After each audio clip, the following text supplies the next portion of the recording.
Pittsburgh Steelers fans, welcome to the Steelers post-game show. I am not Jeff Hartman. I am editor Dave Schofield from Behind the Steel Curtain, coming at you with yet another Steelers loss, 3 in a row. We'll get to all that, but before we get to that, we got to get the important stuff. With us, as always, the podcast producer, Bryan Anthony Davis. Bryan, how are you tonight? David! What? That's from Yankee Rose from 1986, David Lee Roth. And I got to tell you, I think that's the last time the Steelers were this bad. We'll get to that. First thing we have to do is people are looking, they're like, all right, we see a new face. We see the sunshine behind him. If you're looking here on YouTube or Facebook Live, if you're with us in podcast form later on, just take my word for it.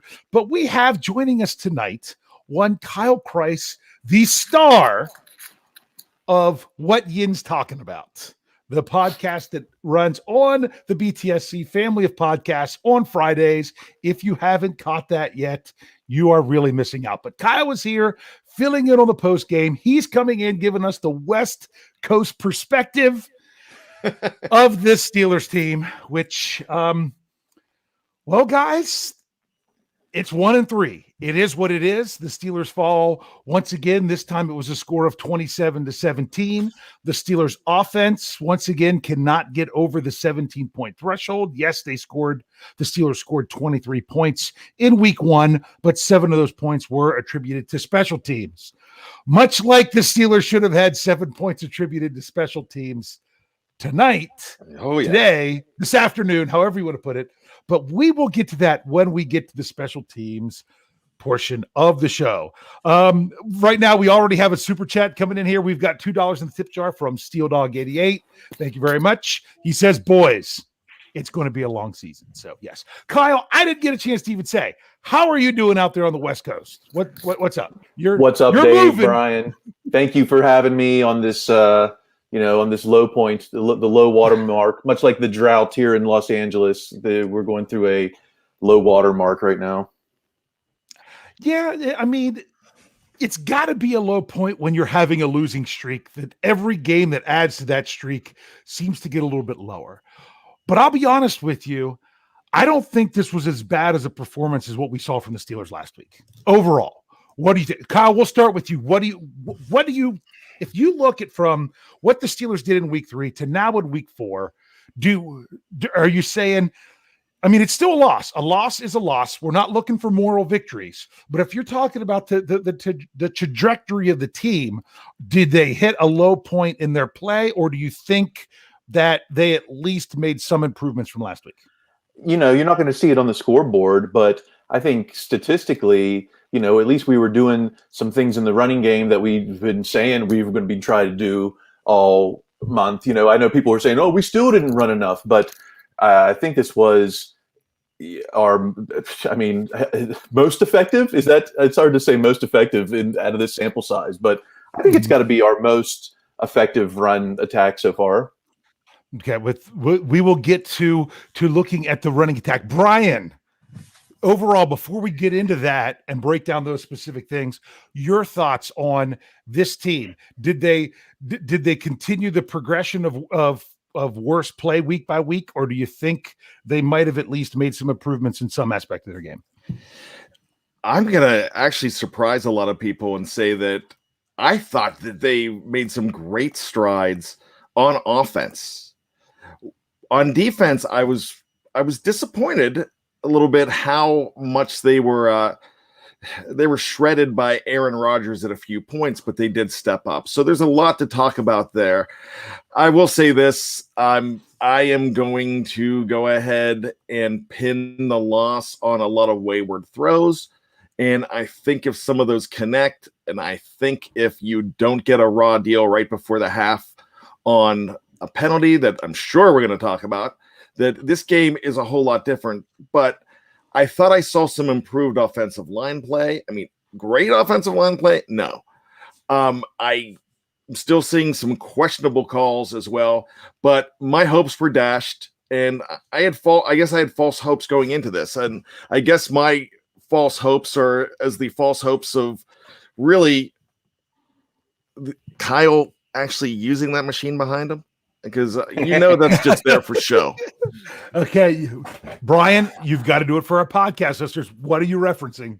Oh yeah, that's true. He has I don't even know what it's called. Is that just a treadmill or one of those Nordic tracks or?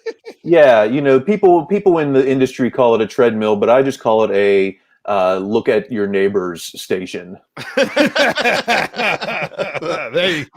like that. Oh, there's some strange shoes underneath the bed at the Jones house. There you go.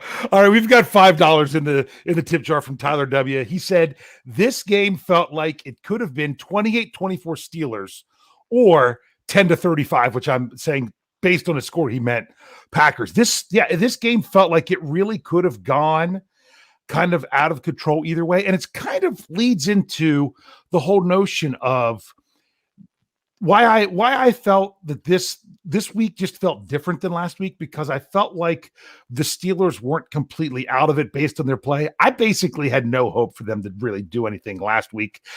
Just the way that they were performing, it just seemed out of it more than anything. But this week, it felt like it goes to show that with the NFL, one or two little things lining up properly, improperly, going your way, not going your way, can make such a huge, huge difference. Like I say, we'll get to the special teams aspect, but Bryan already mentioned the errant throws. We had with the errant throws. If you connect on just one of those throws, it is a whole different ball game. And it goes to show how everything has to align properly, and you have to execute on each play and each opportunity that you have. And that's the difference between a 27-17 defeat and a 24-20 victory. It's just how it goes. We've got some more super chats here. We got another $5 into the tip jar from Chris. I'm going to go Cubbage. I'm going to say that's nice. My brother on the Scobro show just loves to hear me butcher names. That's his favorite part. No, he says, that's gotta be. Yeah. So hopefully I got that one. He said, I love Ben and what he's done for the organization, but sadly it's time to go. People keep saying it's time to go. I don't like that phrase. I don't like the phrase. I understand if it's time to go means we're kicking you out. I just don't like the way that's worded. And I see it on social media all the time. Kyle does the show about social media, the conversation about the conversation. So he understands that. But to say he's got to go, that's one of those phrases. I mean, no offense, Chris, I understand what you're saying, but it kind of irks me. To me, I would say it's time to try something new. It's time to move in a different direction, because almost like people are like, I don't want, and we're going to get to Ben Roethlisberger here after we clean up some more of these super chats. I don't want to feel like it's you keep playing Ben out of a sign of respect, but I do feel like the way you phrase any kind of transition you would have can be phrased respectfully, if you'd understand what I'm saying. Rather than say, he's got to go, I would say it's time to try something new. That's just me. I'm getting ahead of myself. Let me hit these up real quick. Wilson, I can't remember if it's Pava or Pava. I can't remember. That's okay. $12 into the tip jar. It says, missed y'all last week. Keep it up. But we've never asked him. Yeah, we never asked him. Okay. Wilson, let us know this later, and we'll see if we can catch it. Said, missed y'all last week. Keep it up. Focus should be on getting Rodgers, re-signing Minka, and improving the O-line through the draft free agency. OL has the potential, but I think we're missing one or two more guys. Also, we'll just say forget the refs. I'll just say it that way. I'm not ready to look at next season. I'm not ready to do that. There's still, I almost want to say 12 games, but there's still 13 games left to play. I feel like we're at the quarter mark, but we're not really at the quarter mark. So anything either of you guys want to chime in there with that one before we roll on? With Ben, it's like, you got to dance with the guy who brought you to prom. Yeah. Mm-hmm. We know what we have behind Ben, or maybe the fan base doesn't, but I think everyone in the organization knows what we got behind Ben. And unless he breaks his arm, I just can't see anyone. I know everyone wants to see something different, but we've seen Ben at some of his worst this season because of some other circumstances. We're going to see Mace or Haskins or whoever. We're going to see some of them at their worst too because of the same situation. So you got to dance with the one who brought you. Bryan? Back in 1988, my prom date left me just sitting there alone while she danced with other dudes, and I was wearing a white tux with a peach cummerbund and peach ruffles. So I got to tell you, I didn't get a chance to dance with them. So that's it. I mean, when your date isn't good anymore, then you've got to you got to go back in time, call up Casey Kasem, ask for a long distance dedication, and it's Ray Charles, Hit the Road Jack. Right. Cold-hearted. Yes. We'll get to that. One last one here. B. Mentalo, $5 into the tip jar, says, why does the offensive line look so weak? They're always getting pushed back into Ben's lap. Other teams' own lines that we've played handle our defense. I don't know if I'd say that, but I do notice that it seems like that our offensive line, I don't know if it's their philosophy. I don't know if it's just based on their play right now and how young they are. Particularly if you're looking at the left tackle position, I don't want to point him out too much. It does seem that Dan Moore Jr., or I could just say just the left tackle position, does give an awful lot of ground. Seems like it's almost give ground, stay between Ben Roethlisberger and the defender. Kyle, you're nodding in approval. What are you thinking there? Yeah, I mean, he's trying to just push him down past Ben as far as he can, but as we see, it's like he's right up on him, so he just doesn't seem to have the leverage or the strength. This is a young, I don't want to call him a young boy, but compared to some of the people he's going up against, this is a guy who was kicking his heels just to get the call on day 2 of the draft, and now he's up there going against some grown men. Yeah, Bryan. I tell you what, I think he's just going through growing pains, and not the fun kind of growing pains. This isn't Alan Thicke and Joanna Kearns. This is really like the when they brought Leo DiCaprio later on. It was just really show me that smile again. Show me that smile. But the smile's gone. Yeah. Kyle, the smile's gone. I like Dan Moore Jr. I want him in there before Chooks Okorafor. Yeah. I know Chooks is out, but we could get all on that. I just think that you're experiencing those growing pains. We're still not seeing amazing things out of other guys on the offensive line. Still thought it was a better effort, but you left a guy out on an island because he was not your choice. He was supposed to be the guy that you weren't seeing on game day. That was your healthy scratch. Did not get a hat on game day, and he got thrown into the fire. He's going to be good unless he just gets his confidence lambasted. But I'm really thinking that he's the future. But for 2021, he's not there yet. Yeah, I'm going to roll through some of these here kind of real quick because I really want to get into breaking down, the run game, the pass game, all those things. But Shield 91, I got to love this one, $2 in the tip jar. I think I'm in the acceptance stage of grief. I think we're all kind of there, understanding that this team is what they are. I can feel you there. I'm trying to find these other super chats, but there's so many people in the live chat having a great discussion, which we highly encourage. But I was going to say real quick, I think most people are still in the bargaining stage of grief where they're like, we just got to sign Cam or we just got to sign Aaron Rodgers. Yeah, you're right that they are in the bargaining. And now they're like, what is what it is. I'll see your bargaining and I'll raise you. I'm in the Groundhog Day state of grief. It's just like Sonny and Cher keep coming back on and like, here we go again. Yeah. Tate Boys, one of our contributors on the podcast platform at times, $4.99 of the tip jar said, missed 2 TDs, the Juju field position changing, missed a DJ, fumble from holding too long, at least 20 points all on Ben. We know Mason. Let's see Haskins. That's a take that's out there. That's going to be some popular ones that's there. We will get to that quarterback play here in just a moment. $1.99 from Marquis Hunt says, I'm sad we will never or will we ever win a game? You know what? Your next opportunity, comes in 7 days. That's the way the NFL works, unless you have a bye week or you're playing on Thursday or Monday. It's the loss stinks right now. It does.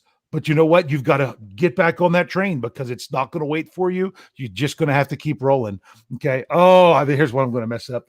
Iman J. Singh. I'm going to go with that. $5 in the tip jar says offense has potential, but looks like Ben and wide receivers are not on the same page. Lots of misses and little heart and no fight from the wide receivers. Okay. We're going to come back to that one because we do got one more. Justin Golf 499 says offensive bright spots. Line looked much better. I'll be honest with you. I think they are getting better each week. I'm still not saying they're good, but I think they're improving. They're improving. And honestly, I thought Joe Haig looked much better at right tackle. That's just me. Yes. Okay. Receivers were getting open. Najee improving weekly. Missed opportunities today. I can agree with that with the missed opportunities. So let's go ahead. Thinking of what the last one was. Let's go ahead and look. Let's go passing game.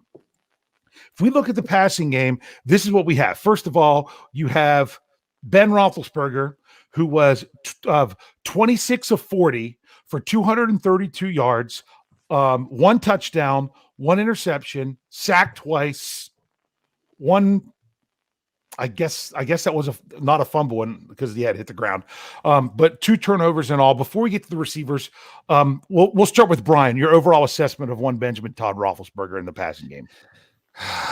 BTR. 78.3 rating. I almost forgot to say that. Go ahead. Ooh. Yeah. Gosh, here I go, having to say it. I love Ben, but and that really, we saw. Now somebody made a mention on that first throw that went right over Juju, wide open Juju Smith-Schuster's head. That was a ball for Claypool, but that's a problem. I mean, this is a receiver that it should have been on the money. That was not on Juju. There was another ball where Juju on the left side was wide open. And in our Slack channel, something was brought up, and the question was, Matty Peveril brought this up, and he said, I'm not sure if that was Ben or if the receivers aren't getting separation. And one guy that we all respect, Dave, you will definitely agree with this, is the coach, KT Smith. Cliff Harris is still a punk. And one thing that he said, it's Ben. And you have a coach that analyzes game film all the time, and he said his throws are off. And that's the problem. We should be celebrating today the fact that he moved into 6th place all time for passing yards. But no one wants to talk about that. Everybody wants to talk about the fact that one of our super chats just said missed opportunities. There were missed opportunities against this defense. Not a great defense. With some injuries on that defense as well. I kind of Kenny King being out, but I just thought that Ben was off, and he continues to be. Kyle, I'm going to be a little more optimistic on it, because you're right. The throws were off, but I mean, I know it's a game of inches. These throws were literally just off by inches, and they're gonna connect at some point. And we're seeing the things that we didn't see so far this season. We saw some throws over the middle. We saw some throws with emphasis. It wasn't the gooses that we to Claypool. Nothing lined up. We couldn't connect with Juju. The deep throw, the one deep throw for the touchdown. He looked like the Ben of 2013. Then there was the jump ball for Johnson that maybe a Claypool might have had a better shot at it, but DJ got a hand on it, and one of those comes together, and Ben's stat line looks a little better. I'm not ready to throw in the terrible towel yet on Ben. I think we're seeing more than what we saw last week against the Bengals. Yeah, I understand what you're saying. I'm going to bring up this super chat question to kind of lead into something else with that. This is from Occam's Ox 499 of the tip jar. He says a half decent quarterback makes the rest of the offense look better. It doesn't look like Ben can compete at a pro level anymore. It's not his fault. He got old. I say, Father Time waits for no one. I was really sad when the Steelers, and Ramon Foster moved on and Foster retired, but it was time with Ben right now. I have to say that, and I've said it before, did you really want a younger, unexperienced quarterback having to play behind this offensive line that needs to come together? It's almost like, Ben, do what you can do while we try to fix this line. And then it's just going to be for the next guy, because we know he's at the end. The issue is, I'm going to ask this question before we go into the receiving numbers. Do you feel at all like it was that I'm going to kind of lead you with my answer. Do you feel like the Green Bay defense really stopped the Pittsburgh offense today, or it was the Pittsburgh offense stopped themselves? Bryan, I'm going to have you go first. Pittsburgh offense stopped themselves, David. And, like I said, I made the joke earlier, the Ray Charles joke, the hit the road jack. I'm not looking to get rid of Ben Roethlisberger. I'm wanting Ben Roethlisberger to be on target, and he's rusty, and these are 4 games. There's so much discussion. Well, you've got Mason, you've got Haskins. I just don't think the answer is there, and I think Ben Roethlisberger still gives this team the best chance to win. I'm watching this game, and I'm thinking that he's going to pull it out. But there were some weird things that happened with the play calling, and they had opportunities. And, I just wonder about a lot of things. I'm not throwing this directly on Ben's shoulders.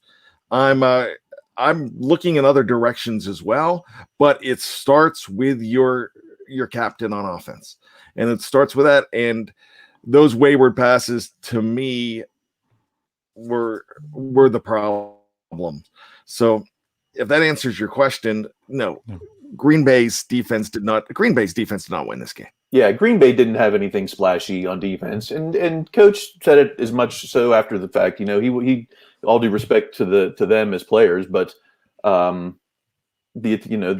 detail wasn't there on offense, and but I think that what were our expectations really? I compare it a lot to kind of Peyton's last year, where you kind of knew what you had, and you had to find ways to win, despite that.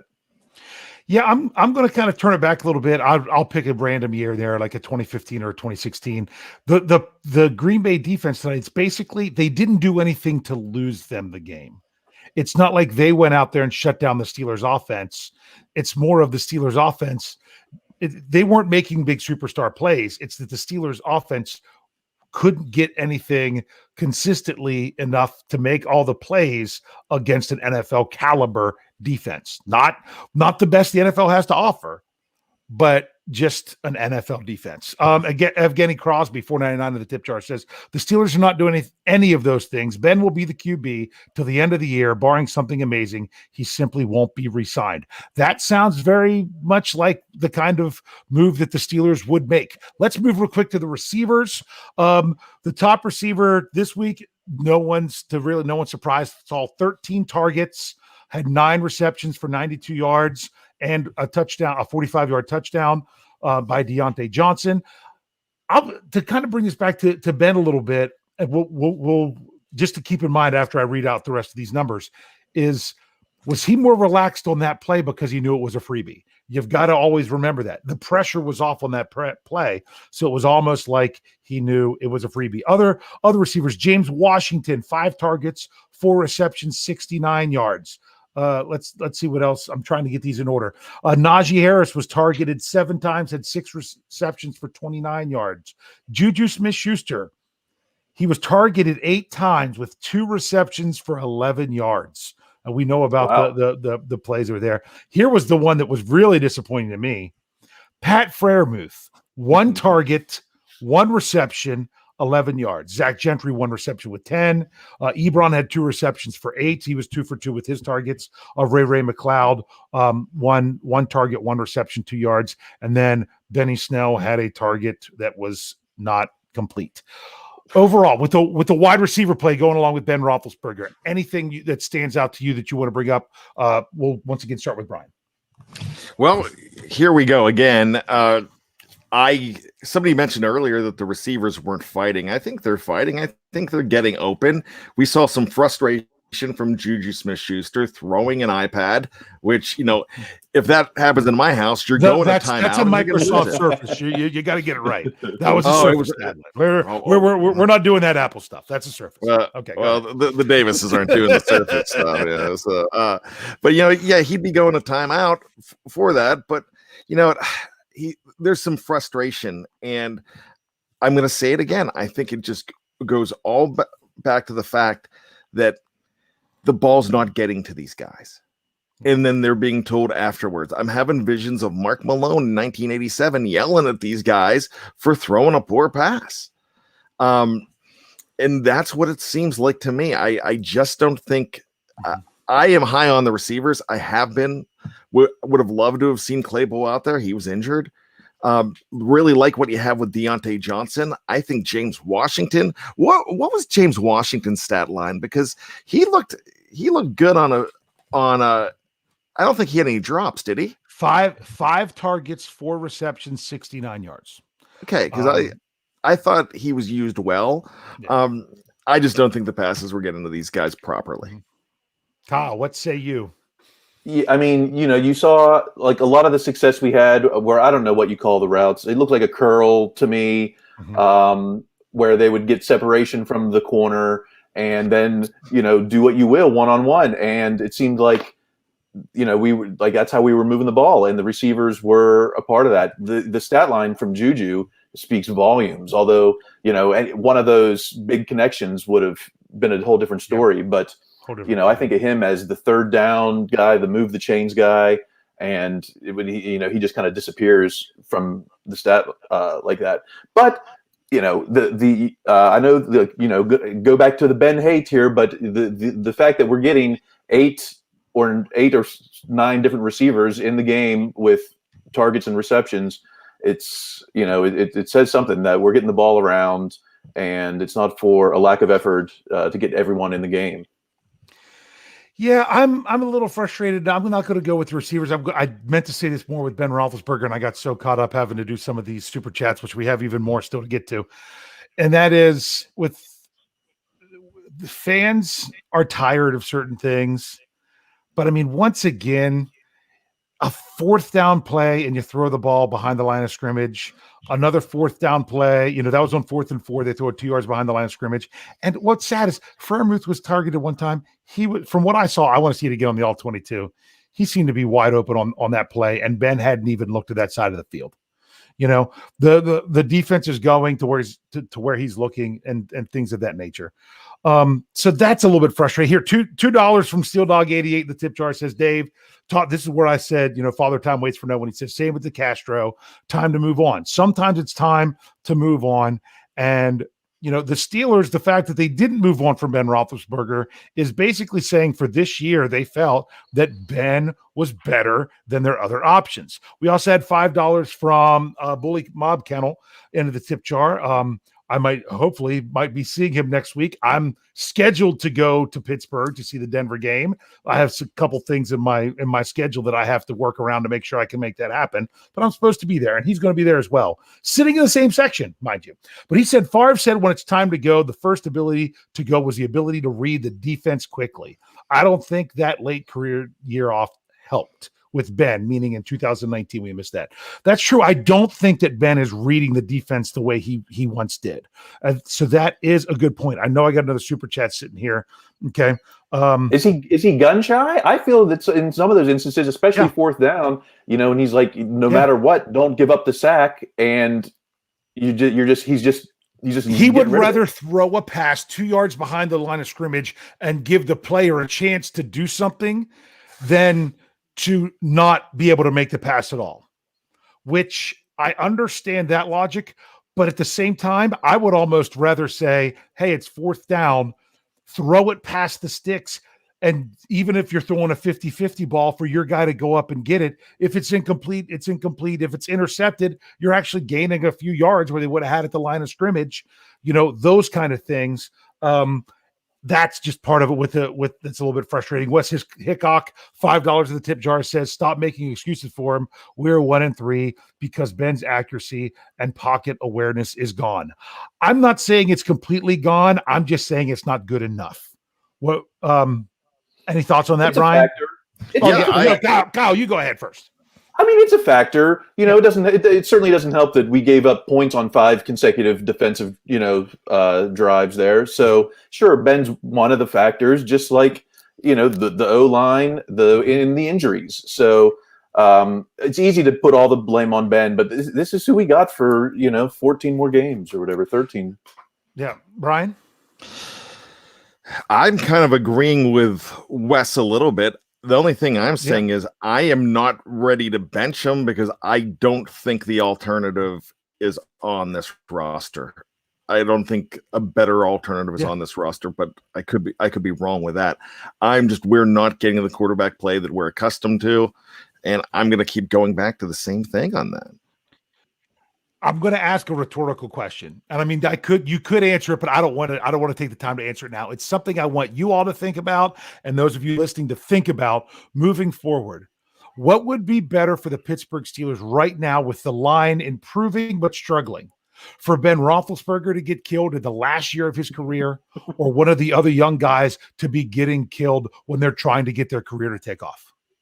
Just think about that for a little bit. Let's go to the rushing game. Let's go to the rushing game. The Steelers had 16 carries for 62 yards. That's a 3.9 average. One of those carries was by Benny Snell Jr. for 0 yards. The other 15, Najee Harris hit 15 carries for the first time in his career. Also found the end zone for the first time in his career. Had 62 yards on the day, 4.1 average. It seemed like when the Steelers had the ability to run the ball, well, not the ability, when they had the opportunity to run the ball because the game dictated it, that they ran effectively. For example, Najee Harris, 7 carries for 31 yards in the first half, which left him with 8 carries for 31 yards in the second half. So we had 31 in each half. We're going to go ahead and start with Kyle. What was your overall assessment of the Steelers' run game this week with Najee Harris and everything going on? I thought at least take away those penalties last week and that opening drive. But this was like the first time where it looked like we were doing what we at least were trying to do in the run game. We were getting positive yardage. We were getting Najee in one-on-one matchups, and he was making a lot of times the first guy miss. And then, of course, even toward the end when he was like still initiating contact and getting positive yards. So, it wasn't a 20 carry, 100-yard performance that we usually say is a win, but with our sample size, I got to say this is a win for us, Yeah.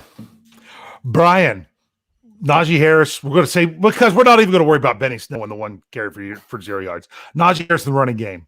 Thoughts on this week? Okay, you just took the negativity out of that whole thing because I was ready to just completely destroy Benny Snell Jr. So that's good. That saves all of us and saves me. It's 1/16 of the rushing game. It doesn't even deserve 1/16 of our time.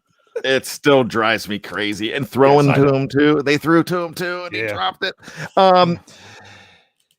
Najee Harris is special. And somebody wrote, somebody I really respect, Bert, wrote that we're wasting his prime years. No, I mean this is his first season. Games in. He's 4 games in. And I really think that what we saw in that first drive is what you could expect if you can have good quarterback play out of this offense. What you saw in that first drive, they had some third down conversions that we didn't see the rest of the game. Those plays were scripted. They looked a whole lot better than some of the plays when they're thinking on the fly and having to be situational later. I'll talk about that later because I thought the play calling in some aspects in crucial spots absolutely horrendous. So what I'm going to say about Najee Harris, I think he's got the vision. He's got the power. He was moving guys. I really think that he's going to be great. Yeah. He's going through it with a bad offensive line, but he's a battler. He's not complaining. And 4.1 average, that's what we were hoping for out of the guy. Yeah, I want to just, to finish up the offense before we move into part 2 here. I want to say something. I need to go back and see the game again because there's so many different things I'm trying to look at when I'm only seeing the play one time. I'm really trying to focus on the offensive line. I tried to view it a few times to say, hey, is this defense doing it again where they're putting an extra defender in the box like the Steelers have seen the last 2 weeks? And the few times that I tried to look and count, I didn't see that it was where they had an extra defender in there necessarily. A lot of times they had some even numbers, but I really need to go back and break that down more. But I will say this, with the way Najee Harris ran the ball today, what he showed is that what Las Vegas and Cincinnati did to Pittsburgh is what every team is probably going to try to do from this point going forward. They're basically saying, we are not going to let Najee Harris get going. We are going to make this running game the last in the NFL because the only way we're going to lose this game is if Ben Roethlisberger comes out and beats us. And so far, Ben Roethlisberger is not showing that he can come out there and beat the other team. So with that, I'm going to bring up one other quick super chat because thanks, Mean Joe said $5 in the tip jar. Says, how about I mention for the no-show defense? They stopped the opening drive, not another stop until the fourth quarter. Is it all Ben's fault too? No, it's not all about Ben. This was the first half of the show when we were talking about offense. We are going to talk about defense in the second half of the show. So if you're listening to us in audio form, go ahead and roll on over to part 2. If you are here on YouTube or Facebook Live, just give us a few seconds and we'll be right back.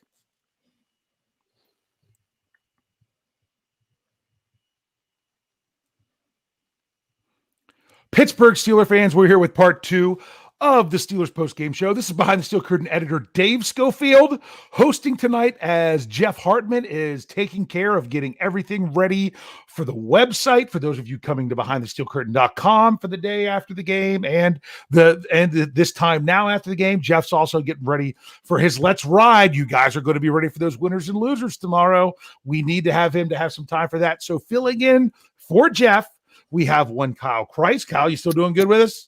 I'm loving it. This is the pick me up after the game. Yeah, there we go. And of course, our podcast producer, Bryan Anthony Davis. Bryan, what do we have for us? As always, glad to be here. And as I wrote in the article, Jeff Hartman is on assignment. He's on assignment, yes. His assignment is we want Let's Ride. Before we get rolling here in the defense, Steel Dog Idiot gave us another $2 into the tip jar saying, is Snell holding a roster spot for Ant Mac? That's a good question. You don't know what's going to happen when these players come back. I was watching the game with Jeff Hartman because I was in one of the few places that was not scheduled to get this game. What's interesting is a lot of the national audience, if you weren't in the Pittsburgh or Green Bay area, but yet you were getting this game, you might have not got to see the game until the last second of the first quarter. Was that the case with either of you guys? Yeah, CBS, dude, there's nothing more arcane and outdated than these TV rules. You know, they'll put a double box to show the Geico commercial, but they won't put a double box to show Ben's 400th touchdown. You know, it's like, go back to the 16th century, CBS. Yeah, they would not switch over until the overtime game between the New York Jets and Tennessee Titans was complete. Even a lot of people with Sunday Ticket could not get the game. Now, Jeff was able to get the game where I was with him because we weren't scheduled to get this game. We could only go, and same with Bryan. So, but I'm sitting there with Jeff watching this game because I at least wanted to mention that about a lot of people that missed the first quarter. There was not one single commercial break during the first quarter because guess what? If they didn't switch over where everyone was watching the game, they weren't going to waste their valuable time of making that money from the ads and have those people complain. So we had a complete first quarter without commercial break. It was insane. But while I'm watching with Jeff, he was saying in the situations where we saw Benny Snell, we actually had a Kalen Ballage sighting, couple snaps in there. But Jeff was saying, this is the situation where you would want Anthony McFarland. This is where you would want him in here taking a few snaps of the game. And he's like, what's frustrating is we don't even know what the injury was that put him on the IR. We don't know. I mean, there was some speculation, but they never really announced what it was. And he did not start the window this past week. We don't know if what we're going to see with Anthony McFarland. But hey, we've talked about the offense. we'll kind of wrap up a little bit more with the offense there at the end. But now we're going to get to the defense. So to get to the defense, to break this down, let's just look. I don't want to get too much into it, but let's first go with the run defense, just to do it. The Green Bay Packers, they rushed the ball 33 times. So they rushed the ball more than twice what the Pittsburgh Steelers did. But when you are ahead in the game, you have a tendency to do these things.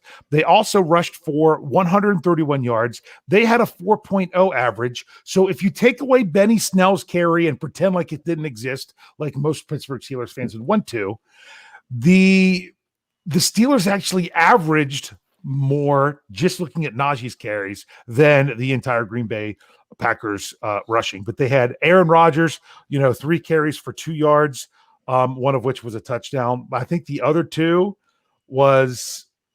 might have been kneel downs. I don't know. Then you had A.J. Dillon had 15 carries for 81 yards. Aaron Jones, 15 carries for 48 yards. That's definitely splitting the carries there. So the Steelers gave up 130 on the ground. We'll start with Bryan. Bryan, what's your thoughts on the Steelers' rush defense this week against Green Bay? Man, I'm always on the bandwagon of the rush defense. And today, and I said this at the beginning, and we had the super chat talking about, why aren't you, it's all on Ben, and why are you not talking about the defense? I thought the defense was horrendous too. If we were given grades, I would not be giving very good grades whatsoever. This was a game where, gosh, they stopped the Packers once. They held them to field goals a couple times. Holy gee, they could add 21 more points, possibly. Or, well, not 21, but they could have 8. I'm trying to do it in my head. 15 more points there on that game. So this could have been very easily 42-17. So, they weren't stopping anybody. Aaron Jones, of course, is a good back. But I thought the defense was getting shredded everywhere. There was nothing when they were in the red zone, and I'm talking about the Packers, trying to get into the touchdown zone. You know what was happening? This team, there was no confidence that they were going to stop anybody on defense. And this is the first time I felt like that all year.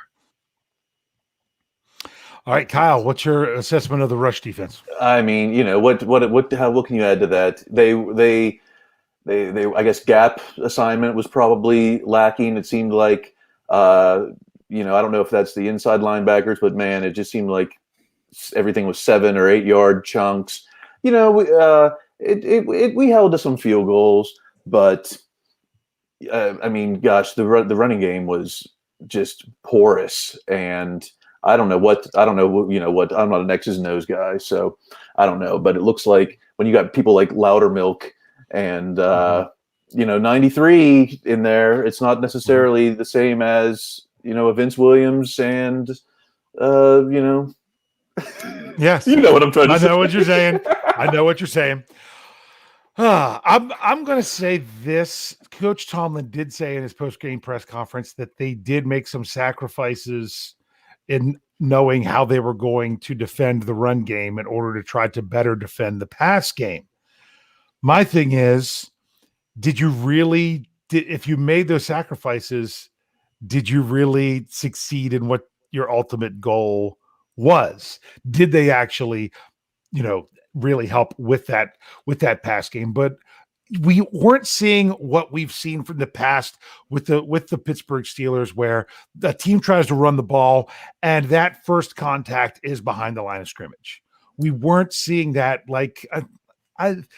flashes of what we had in 2020. Whenever it seemed like every time their opponent would go to run the ball, someone would be there in the backfield, but there would also be 3 or 4 other guys there to clean up the play. Even if they didn't make the tackle, you make the hit, you slow them down, you make them change direction, and everyone else is there to clean up the play.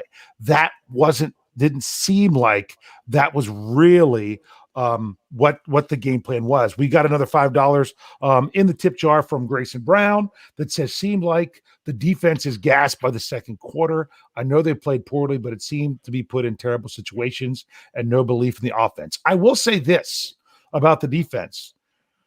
They were put in bad field positions. They really were. They were. You had. It seemed like after the Steelers scored the opening touchdown, Green Bay comes out, gets a few first downs, but has to punt. But what did they do? They pin the Steelers deep. The Steelers didn't get a first down. Then they punt, and Green Bay's already got the ball around midfield.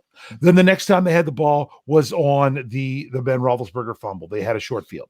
So early in the game, the defense had a lot, Green Bay didn't have to sustain nearly as long of drives, it seems like. But then later on in the game, when Green Bay did have longer drives, it seemed like they're starting off every drive with a 20-yard play right off the bat. So it just seemed like that's what it was. Evgeny Crosby with another $4.99 in the tip jar says the Steelers needed to change the momentum of their season, and that blocked field goal return would have been it. But these darned officials. We are going to get to special teams here as we get through this defense. So let's go ahead and let's look at the passing numbers. The Packers had 9 first downs rushing the ball. They had 13 first downs passing in all. Let's go specifically, and I'll say what Aaron Rodgers' passing statistics were. He was 20 of 36 for 248 yards, 2 touchdowns passing, and he had 1 rushing. He was sacked 3 times with a 95.6 passer rating. So that let's look at the pass defense. Then we'll do the pass rush separately. Let's look at the secondary first of just that pass defense. When looking at the Steelers, they had 3 passes defensed in the game. And one was by Joe Hayden, one was by Joe Schobert, and one was by Isaiah Loudermilk at the line of scrimmage. So it's not like they were all over things back there. Just overall Steelers pass defense, not the pass rush. Brian, what do you think of that today? Man, I tell you what, I really like the those 2 that we're talking about by the Joes. Those were nice plays. Those were nice pass breakups. They were important, but they weren't enough. That's 2. And you need a whole lot more than that, and you're just not getting it. You're getting a little bit more extra help for the secondary from the pass rush this week. And you knew it with getting those guys back and Highsmith and Watt. But as far as defending the pass, that wasn't happening. But you're playing against a Hall of Famer, and he was shredding you. And you expect that. The defense, I mean, we could actually see some silver lining with the defense, but I just didn't think it was good enough today. Aaron Rodgers or not Aaron Rodgers. All right, Kyle, what do you think of the pass defense secondary wise?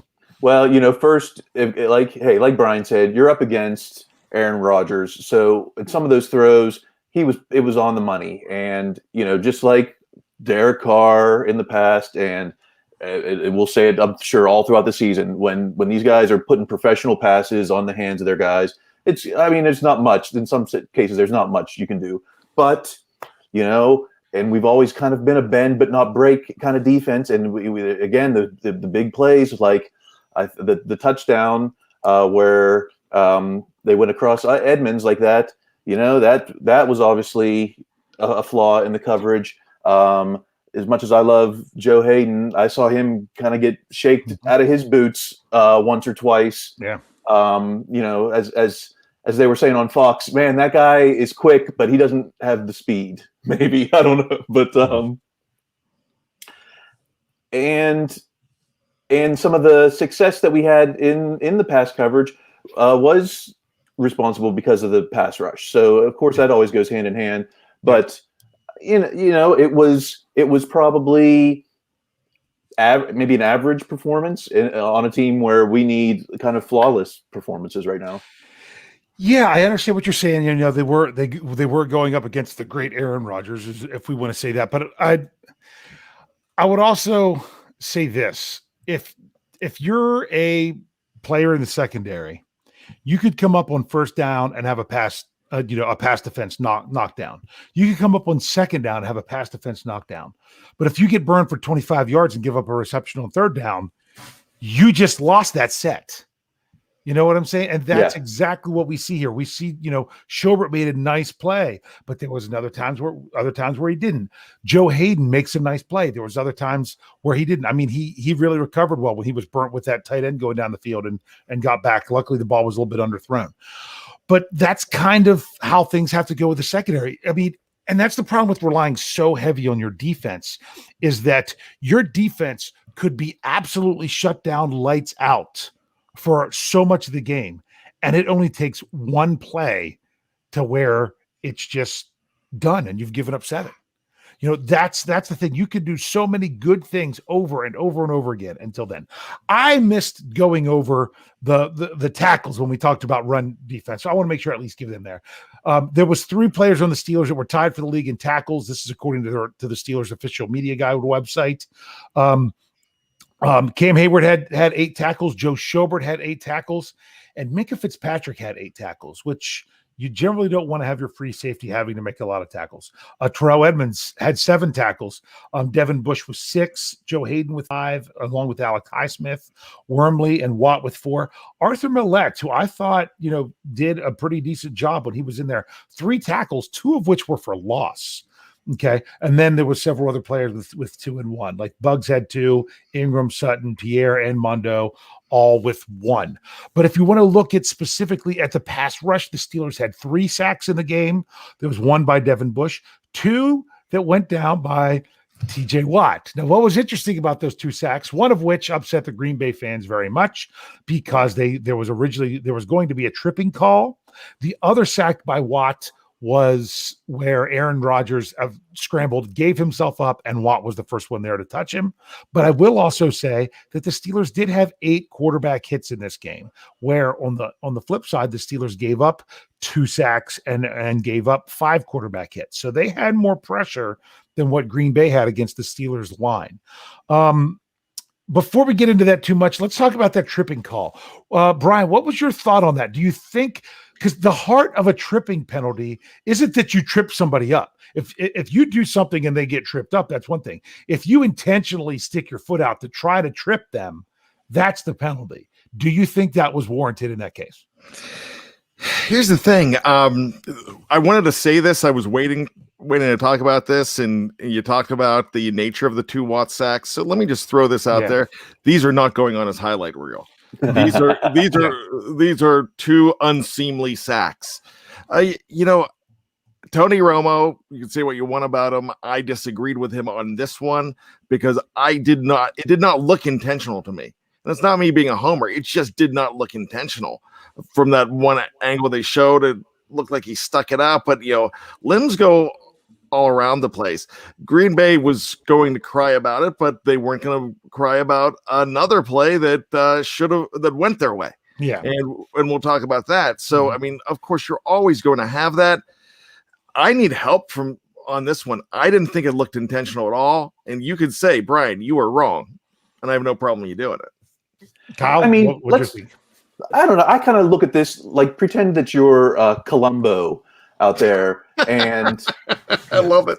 You got to look at the evidence. This guy is he's in a one-on-one matchup with a professional offensive tackle, and in that, we're in a battle of leverage and strength, and that he's going to stick out a leg where. Dude, you're guaranteed that's going to snap an ankle 9 out of 10 times, either from a quarterback falling over it or the lineman pushing you a weird way. That just seems like asking for an injury to be in an intentional trip there. I don't know.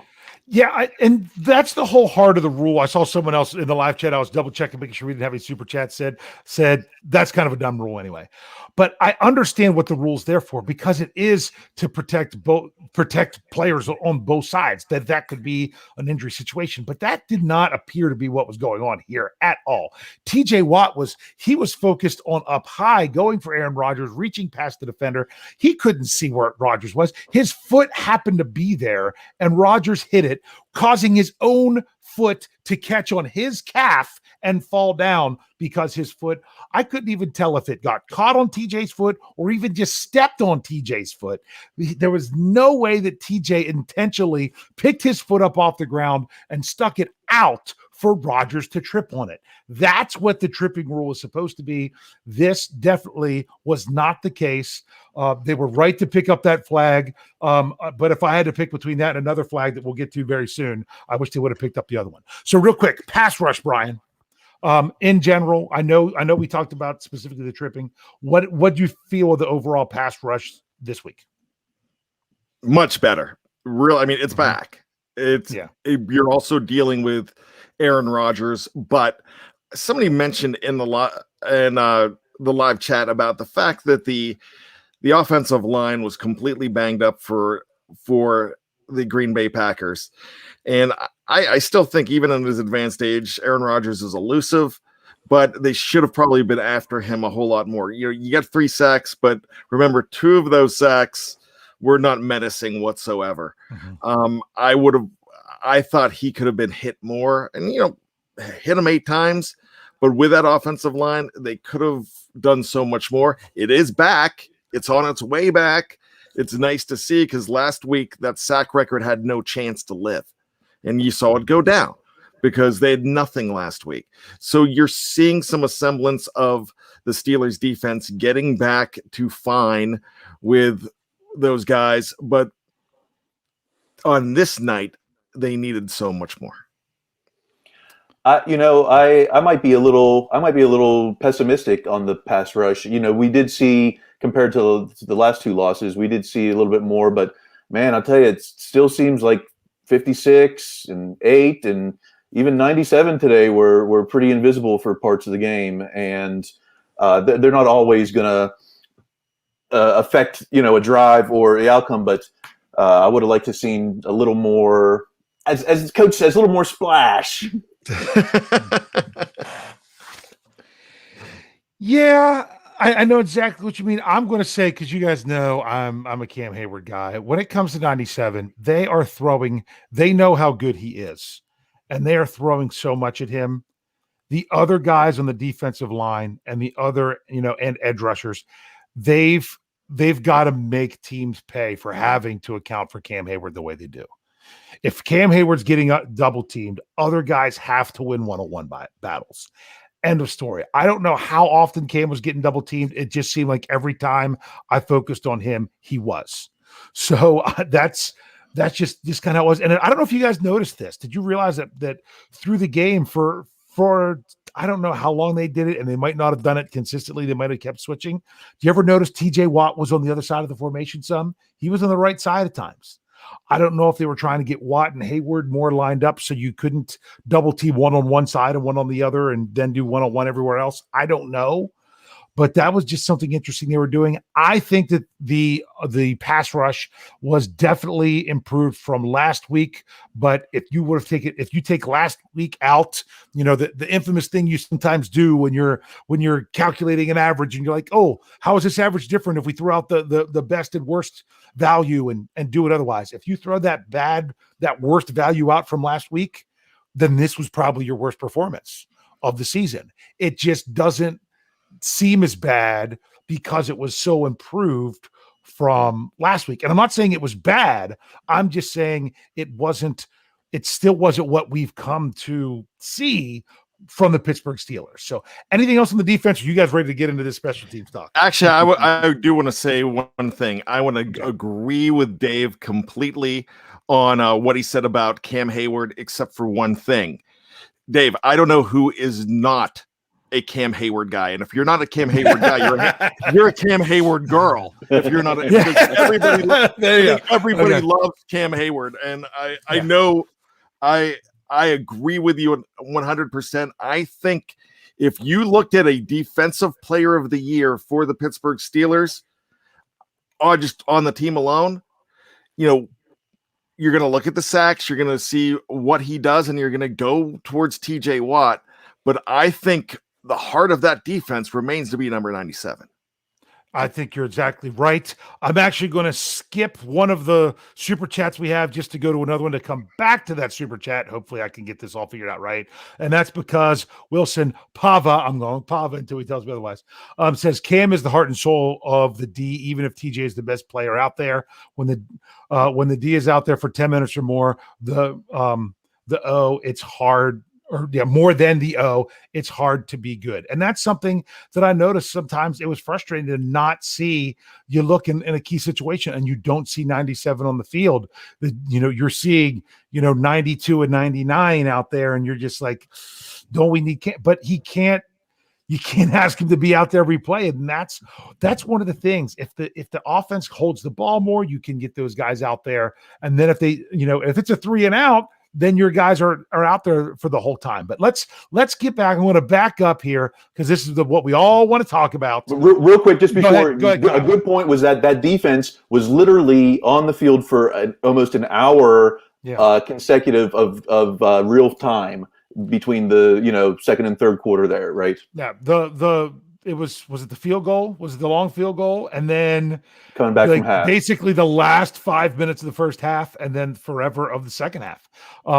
You're exactly right. But let's talk about a different field goal. $5 from Thanks Being Joe. He's like, how did you see the field goal block? I thought we got hosed on a bad call. I'll be honest with you. Anybody other than someone wearing some obvious green and gold goggles, is there anybody that we're going to find out there that believes that was the correct call on that offsides? Bryan? That was perfect timing on those guys, on Joe Hayden and Minka getting in there. You're right. Nobody besides the cheese heads, the cheese curds, the cheese doodles, whatever you want to call them, nobody is going to go ahead and say that was not a hose play. They got hosed. Call the firehouse, because if you need more hoses, you want to know where the hoses are. They're at Lambeau Field with the referees. I'm sorry. I thought all the hose were at the Beehive, but anyway, Kyle, go ahead. Follow that up, Kyle. Well, some of us here are old enough to remember the time before instant replay, right? And the reason we have instant replay in this game is so that we get the games right. And that's always more important than anything. Who cares if it's going to be a 3.5 hour game? What's important is getting the game right. So, and something as easy as an offsides, the fact that can't be challenged, the fact that this was a scoring play, which in most cases is challengeable, but because this is a penalty, because this is offsides, that can't be challenged. It goes against the spirit, really, of bringing replay into the game in the first place, which is to get the game right. And this wasn't a situation where, it would have, the outcome of the play wouldn't have mattered.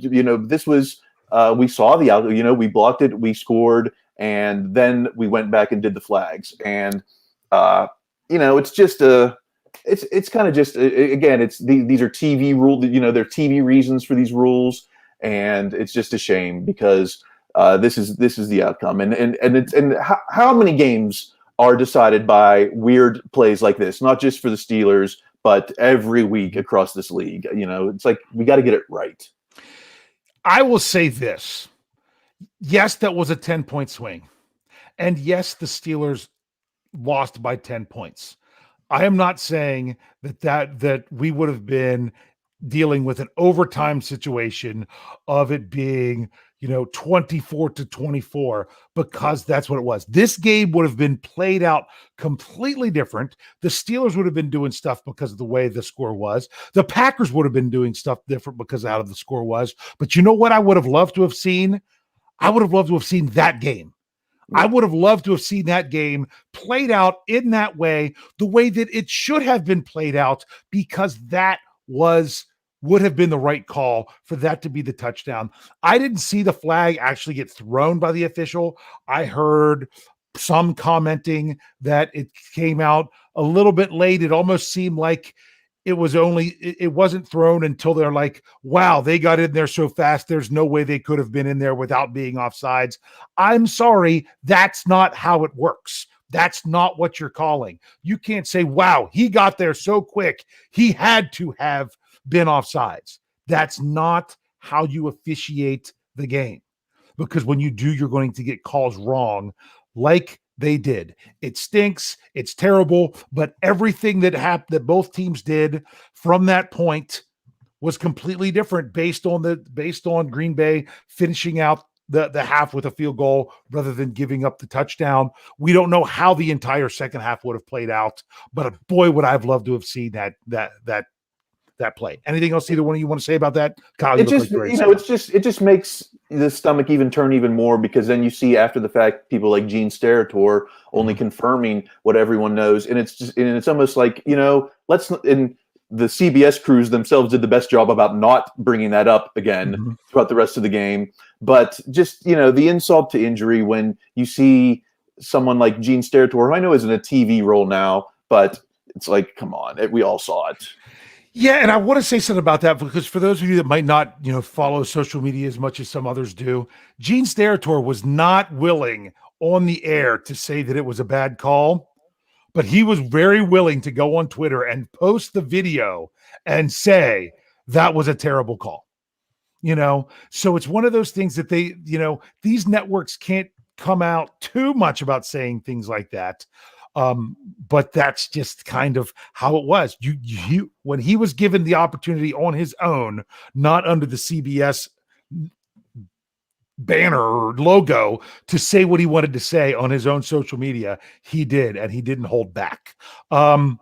Anything you want to say about that, Bryan? Because we do have one other thing I want to talk about with special teams. Yeah, I agree 100% on all of that. I did not know that about Steratore, but my question to you was, what was going through Jefferson Hartman's mind? Because I would have loved to have heard his analysis, and that's something that we're missing out tonight. No offense to Kyle, he's a lovely fill-in, but I mean, that's something with Jeff that I would have loved to have heard, because what was he saying to you when that happened? We were screaming and high-fiving only to be like, oh, don't tell me they're going to call, But when it happened in the moment, because two guys were in there, and like I said, they called Joe Hayden, and it was Minkah that blocked it and scooped it and did everything he had to do with no time. When they did it, you're like, well, it kind of makes sense that they blocked it that easy that they would have been offsides. And then you go back and see the replay, and you're like, no, they weren't. No, they weren't. No, they weren't. So that was even what was growingly frustrating into halftime, is that you're like, well, sometimes I bring it right back to what was the infamous, Bryan? I know we're running over a little bit here tonight, but why can't I even remember the year? It had to be 2018 when it was the infamous Chargers, John Bostic on Keenan Allen. They get it set up. The Steelers block the field goal, and they get called for offsides, only to later see they weren't offsides. They timed it perfectly.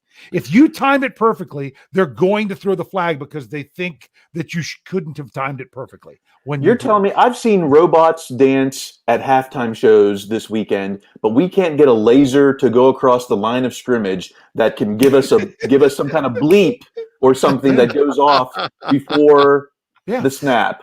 Well, and it also doesn't help the way that they're snapping the ball now. How many times could maybe these guys even be called for an illegal snap?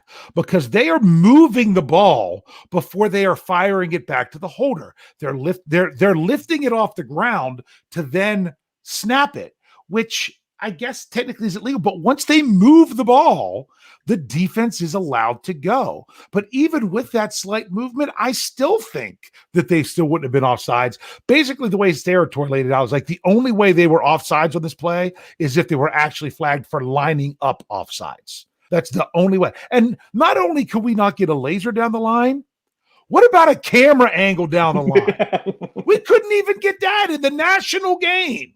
In the national game, you could not get a camera angle down the line on a field goal. I mean, come on. How many cameras did they have out there? We should have had that one. Bryan?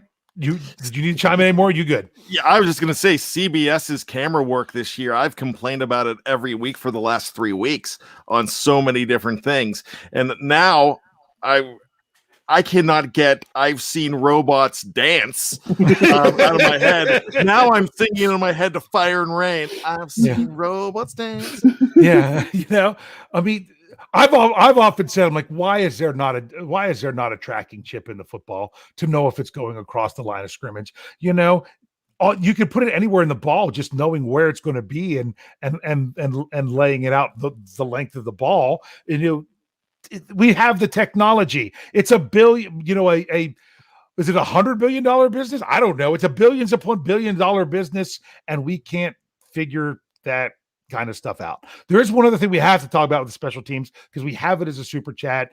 Brandon Keene, $1.99 says, "Fire the punter." What do you guys think about the punt game? Oh, let's go, Kyle here. The one punt was pretty atrocious today. Now, and I think that he was under pressure. I'm hoping that maybe he had to do some kind of maneuver, but it was also it looked like he was trying to draw a penalty, honestly. Which is part of what a punter's supposed to do. But the problem is he went to the ground and they didn't actually hit him. So he wasn't going to be standing on stage for any award. The rookie was not going to be to say, wanting to thank the Academy or the Hollywood Foreign Press. That was not going on. He didn't get the Joe Nedney Award this week.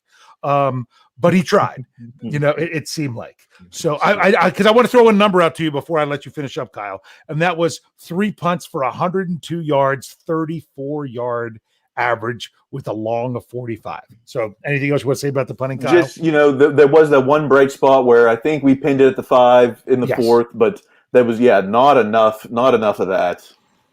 Yeah. Bryan? Well, I'm glad you mentioned those stats to me because everybody's going to think that I'm contractually obligated by Jeff Hartman not to bust on Press Harvin, but I did not. My eye test, he passed the eye test. I really did not notice that it was that bad.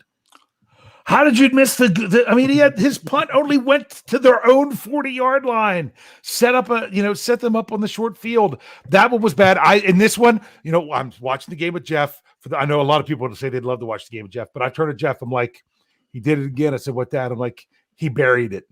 Not Burried. He Berr. Oh, why? Jordan buried it. You know what I mean? That's the kind of punt that he had. And you know what?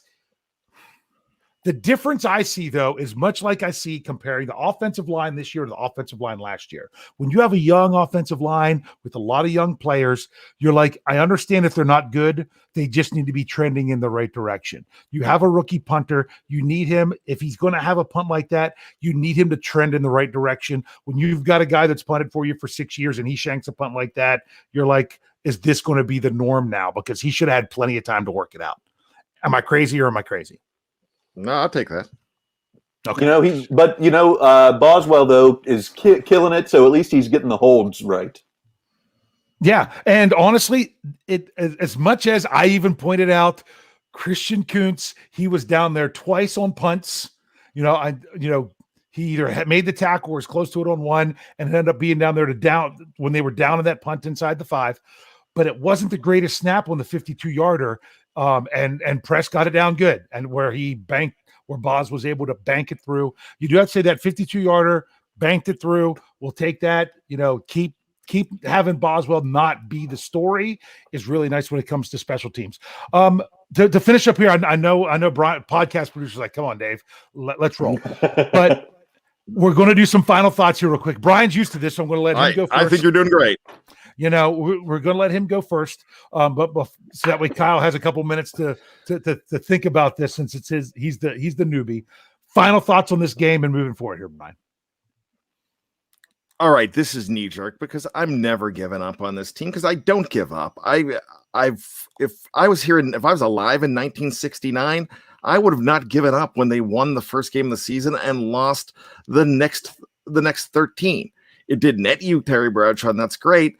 But I'm not feeling that way. My friends that are saying, all right, they might as well just lose the rest and get the quarterback. No, I cannot do that. I'm not going to do that. I'm still holding out hope every single week that this team is going to come up with something. But there's a part of me that is fighting the urge to be Rocky Balboa from Rocky IV in Las Vegas, when after he's done dancing, Apollo Creed is dying and he has the towel like this and he's like shaking it and they're like, throw the towel. Duke's going, throw the towel. And I'm like, I'm kind of like this. And I'm looking for angels in the outfield, angels at Bad's house to pull my arm back so I don't throw in the towel, but give me something, Steelers. That's all I'm asking. Ben Roethlisberger, give us something, because where it starts and ends is with the passing game, with Ben Roethlisberger completing those passes. It's a completely different game. Was this a winnable game? Not necessarily, but possibly. But those passes, those errant throws stopped everything. But I'm still here. There needs to be a Hallmark card for somebody that is just hanging on to a sports team. I think maybe I should write those and make some money. This is my bottom line is, we got 4 of our next 5 games at home. It's a 17-week season now, and 7 teams make the playoffs. So, you're talking about playoff? No, I'm kidding. A 500 record still isn't out of our question, even here at 1-3. And wait a second. Yeah, yes, it is. Hey, you can still drop that tie. Okay. So, a 9-8 season is still within reach. I think 9 wins still gets you in.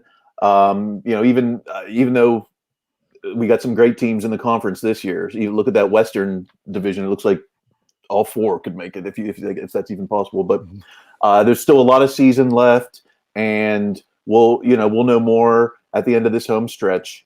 And this was one of the few games where we were not in it in the 4th. And I think this will be the outlier. I'm not saying that we're going to win out, but I still think there's a lot of competitive football yet. And, we still haven't played the Browns. We still haven't played the Ravens. And, we saw Denver take its lumps today. I still think that we're in the mix. Yeah, I see what you're saying. I'm going to take it a little bit different way of saying it, but I ultimately think we are saying the same thing, and that is this. We can talk about, can the Steelers get to X amount of wins? Can the Steelers get to that? I said it last week. The Steelers need to get to 2 wins, and then they need to get to 3. And then they need to get to 4. Don't worry about looking down the road and seeing where they can find the wins. Because you know what? The Steelers team now might not be the same Steelers team that we're looking at in week 11. Then just like their week 11 opponent, which pulling the week numbers out like that, I know who they play in order, but I'd have to calculate that out. I do. Los Angeles Chargers. Okay. The Los Angeles Chargers might not be the same team in week 11 that they are now. That's the way it works. So bottom line is that the Steelers need to win their next game. End of story. And then once they get win 2, then you move on from there. And the problem is that we're dealing with the rough patch now. Remember, we dealt with the rough patch to end the 2020 season. And nothing is out of reach for this team because, as you can see, a couple plays here or there, they're really close. The bad call on the block field goal, the 2 different passes to Juju Smith-Schuster, one of which was a touchdown. The other would have been a big play, maybe breaking for a touchdown. It's hard to say. I don't know how fast the guy was that was closest to him. If you get those plays that the Steelers aren't getting, this is a different game. This would be a victory and not a defeat. You need to get those every week. And rather than worrying about, oh my goodness, will the Steelers have 8 wins when they take on the Kansas City Chiefs in December? Who cares?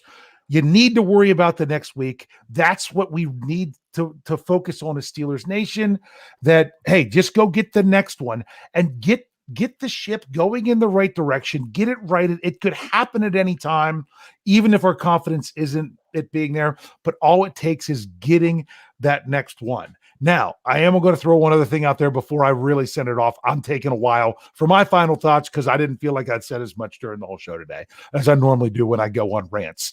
Trust me, at least they didn't screw up their timeouts. Okay.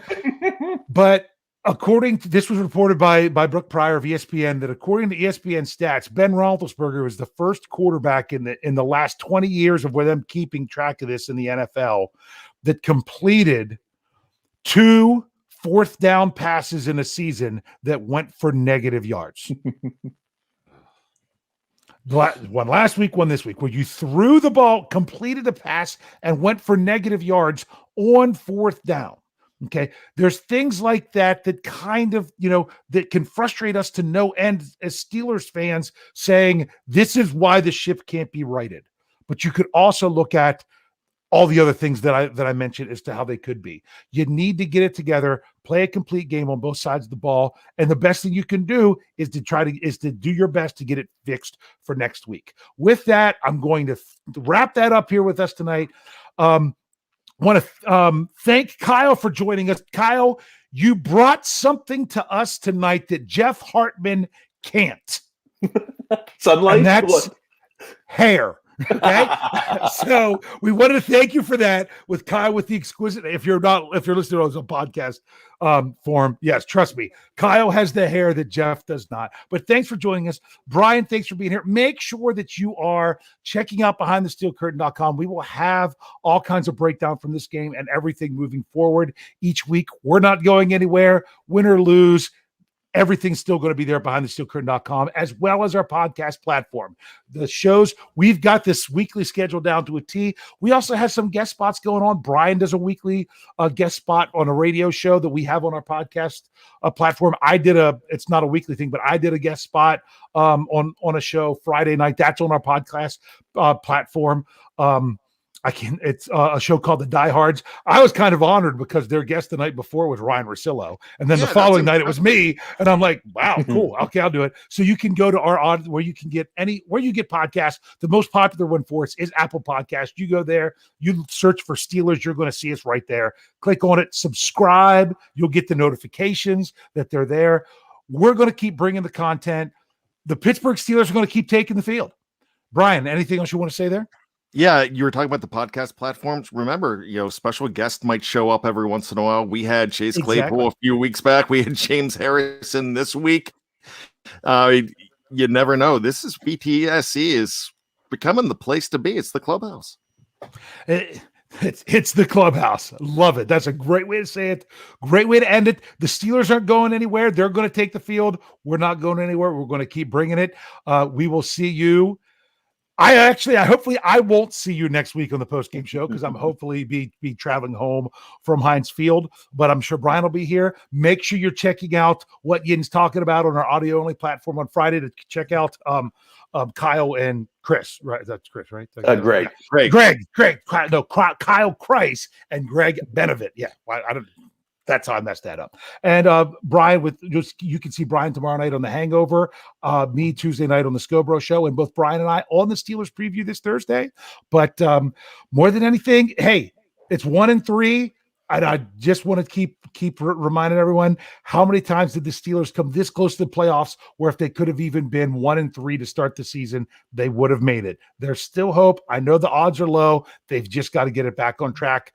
But hey, this is what we're here for. Well, thank you. And as I'm going to say it every time, go Steelers.